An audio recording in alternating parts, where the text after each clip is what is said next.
চলি যে মনকেও আমরা প্রতিদিন ভালো রাখবো কিভাবে। আমরা প্রতিদিন সকালবেলা উঠে একটা থ্যাঙ্কস জানাবো নিজেকে, যে আজকের দিনটা আমি যেন ভালোভাবে চলতে পারি বা আজকের দিনটা আমি ভালোভাবে শুরু করতে পারি। অথবা রাত্রে শুতে যাওয়ার সময় যে আজকের দিনটা আমার কেমন গেল এবং যে জিনিসগুলো আমার আজকে হলো তার মধ্যে খারাপ জিনিসগুলোকে বাদ দিয়ে শুধু ভালো জিনিসগুলোকে নিয়ে নিজেকে একটা ধন্যবাদ জানানো। এবং সারাদিনে আমাদের মধ্যে কিন্তু অনেক রকম খারাপ হতেই পারে আমাদের সঙ্গে, কিন্তু তার মধ্যে থেকেও আমরা ইতিবাচক দিকটাকে নিয়ে যদি ভাবি তাহলে কিন্তু আমরা অনেক দিক থেকে আমরা নিজেদের মনটাকে ভালো রাখতে পারবো। আমরা দেখবো হয়তো অনেকেরই অনেক কিছু আছে, আমাদের অনেক কিছু নেই, কিন্তু আবার অনেকেরই অনেক কিছু নেই যেটা কিনা আমাদের আছে।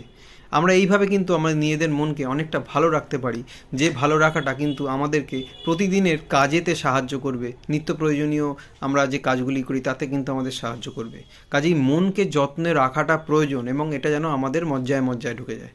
তাই সবাই ভালো থাকবেন, সুস্থ থাকবেন, মনকে ভালো রাখবেন।